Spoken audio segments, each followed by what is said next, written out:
স্বাদের এই কড়াইশুঁটির কচুরিগুলো খেয়ে তো আমার মাথাটা এখনো ঘুরছে। বাড়িতে থাকাই কিছু উপকরণ দিয়ে বানিয়েছিলাম আজকে কড়াইশুঁটির কচুরি। তার জন্য প্রথমেই মাকে বললাম যে মা তুমি ময়দাটা মেখে দাও আর আমি ওদিকে সবকিছু কেটে নিই। কড়াইশুঁটির কচুরি করার জন্য যেগুলো দরকার সেগুলো আমি রেডি করে নিচ্ছিলাম। প্রথমেই একটা ভাজা মশলা তৈরি করে নিলাম।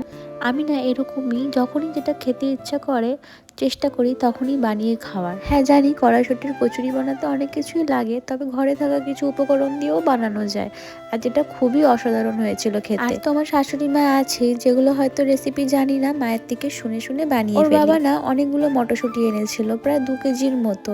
তাই এতগুলো মটরশুঁটি দিয়ে কি করব, তো ভাবলাম এটা বানিয়ে নিই। আর মা না করলো না, বললো হ্যাঁ বানাও, বানিয়ে খাও। আমি এটা বানাবো দেখে মা তাড়াতাড়ি করে ছাদে গিয়ে আমাদের গাছেরই ধনেপাতাগুলো ছিঁড়ে এনে দিল। বললো এটার সাথে ধনেপাতা চাটনি করে নাও, আরো ভালো লাগবে খেতে।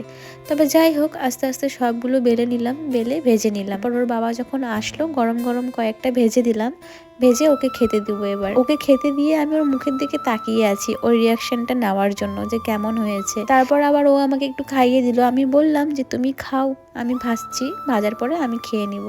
বললো না টেস্ট করো, দারুণ হয়েছে। আর সত্যিই বলছি দারুণ টেস্টি হয়েছিল। তোমরাও কিন্তু ধনেপাতার চাটনির সাথে এটা ট্রাই করো, খুব ভালো লাগবে।